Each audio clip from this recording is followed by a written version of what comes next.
All right, we'll go ahead and begin with Coach Brian Kelly. Coach, you'd like to make an opening Yeah, just a statement? couple of quick observations. First of all, really proud of our football team and the way that they responded this week in terms of getting off to a quick start. That was our point of emphasis, and doing so, really put South Florida on their heels, scoring 4 out of the first 5 possessions. Defensively, taking away the run, and then anytime you shut anybody out in college football, something to really be excited about.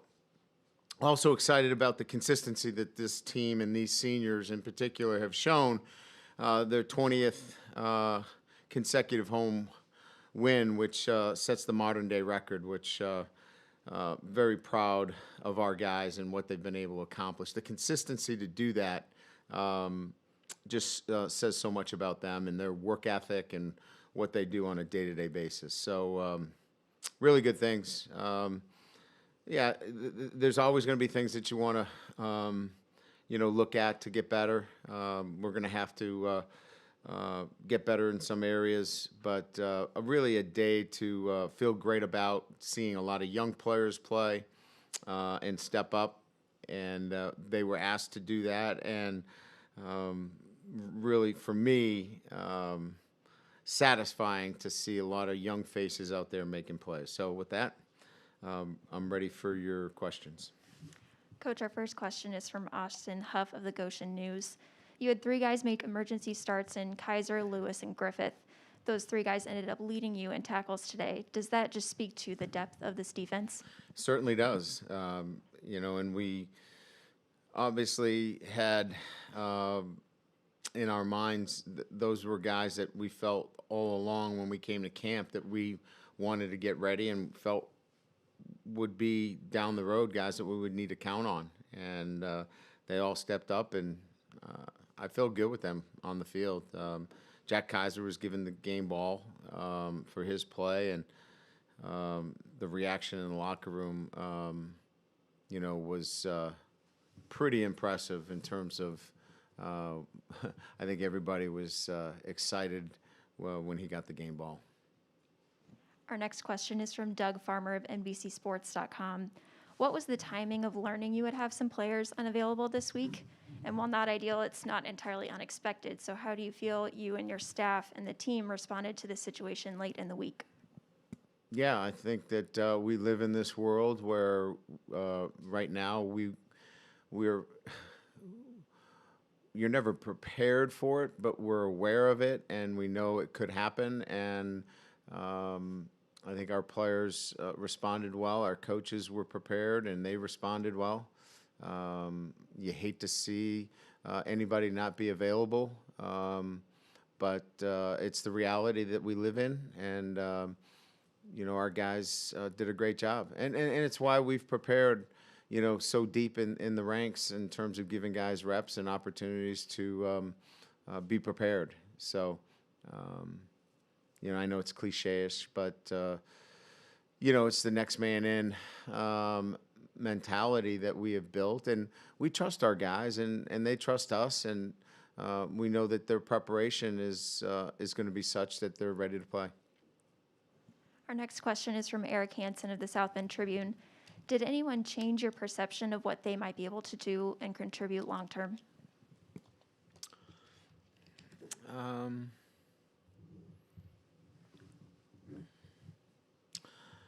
No, I don't know change. I think that we'll evaluate the film, and I think probably more guys confirmed. You saw 4 backs that all contributed in a very positive way, from Sibo Fleminster to Chris Tyree, obviously Kyron and Jafar. All of them did great things. Defensive backfield, we played a lot of corners.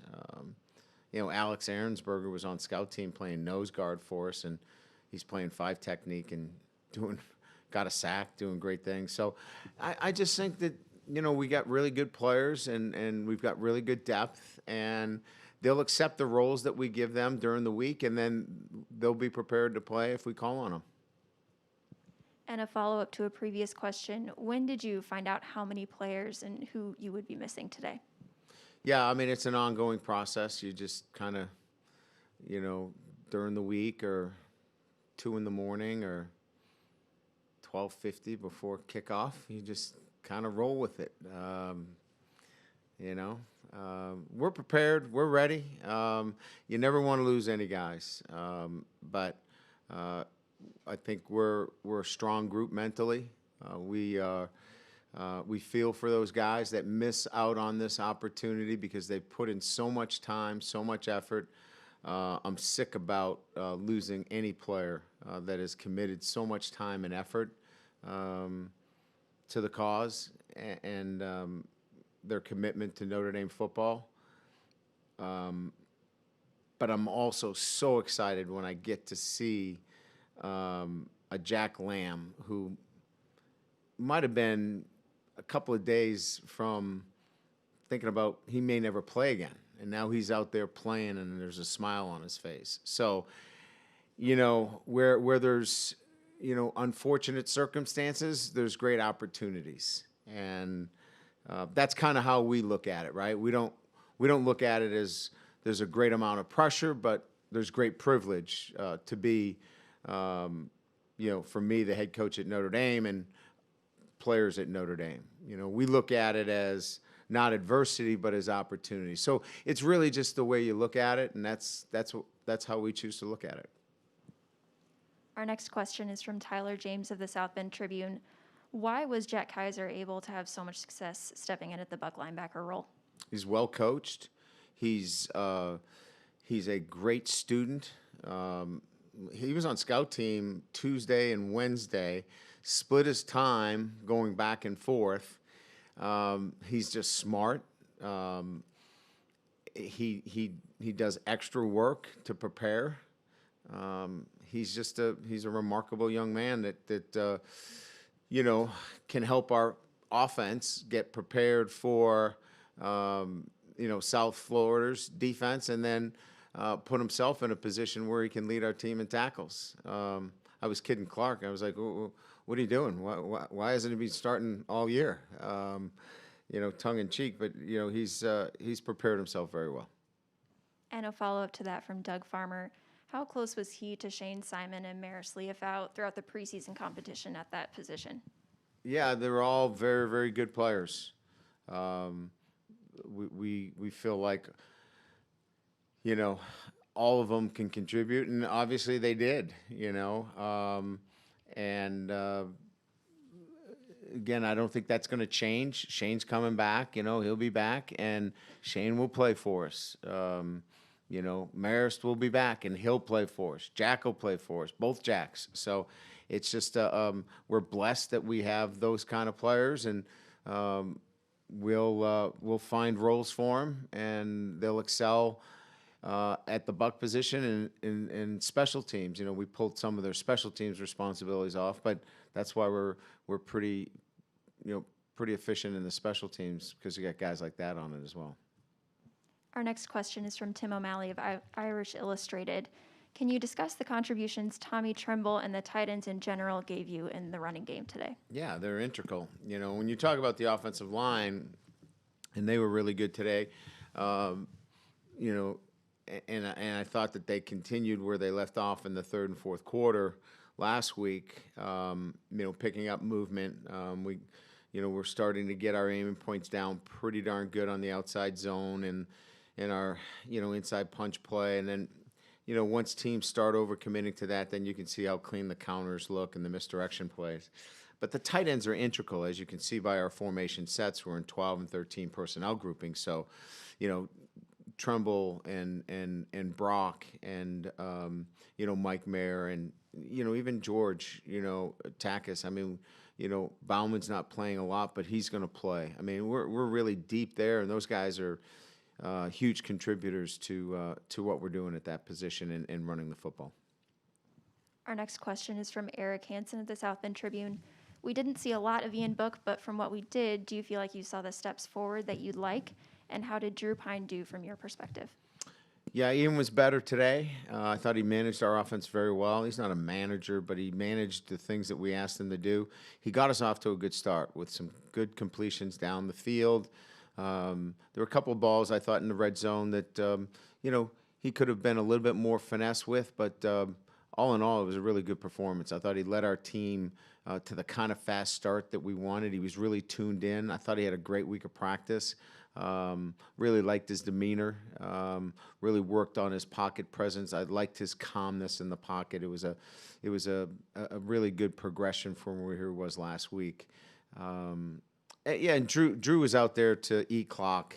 We gave him a couple of tough looks in the passing game where, he didn't have much of a look there in terms of being able to throw it. But we really like Drew, and he'll be fine. He's smart. He works hard in all the meetings, and he's always well prepared. Our next question is from Tim Priester of Irish Illustrated. Could you comment on Clarence Lewis and what you saw from him specifically in his first career start? Yeah, he's obviously you can see he's not hurried. He's his movements are very fluid. Plays the ball very well. His timing is excellent. He's got all the tools and the traits that you want in an outstanding corner. I just think that he's got a really bright future. We feel good with him out there on the field, and I think there were a couple of times where we might have wanted him tighten up his coverage a little bit to the field, and I think Mike talked to him a couple of times about his angle on tackling, but he's a smooth player and a very confident player. Our next question is from John Bryce of Irish Sports Daily. Is this experience even more valuable for the younger guys given the lack of a spring camp and an atypical fall camp? Could you give me the question one more time? Sure. Is the experience of today more valuable for the younger players given the lack of a spring camp and an atypical fall camp this season? Oh, absolutely. Yeah, no doubt. I mean, to get them in the game like this, where they certainly got reps in camp, but you're still also trying to make up reps for your first team, and we were on a pitch count in a sense that we didn't want to have too much one-on-one contact during preseason camp, so we didn't get quite as many live reps as we have had in the past. So that means the trickle down is the twos didn't get as many either. So this was a great game to get those reps in for the twos and sharpen their toolbox, so to speak. Our next question is from Patrick Engel of Blue and Gold Illustrated. How much do you allow yourself to look at a game like this and think about how stable the program is compared to where it was at the start of your tenure?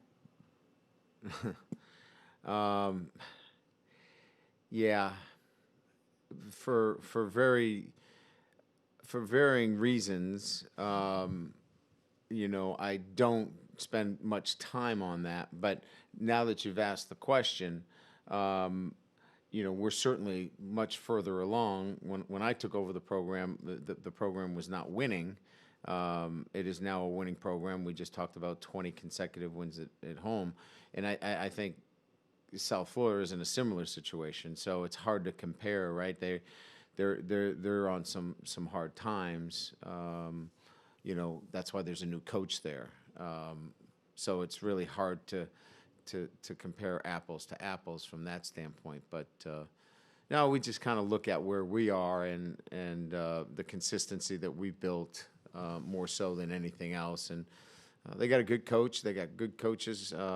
It's a great recruiting area. I'm sure that South Florida is going to be a team to be reckoned with in their conference in the not-too-distant future. And we will end it with that, Coach. Thank you Great. very much. Thank you.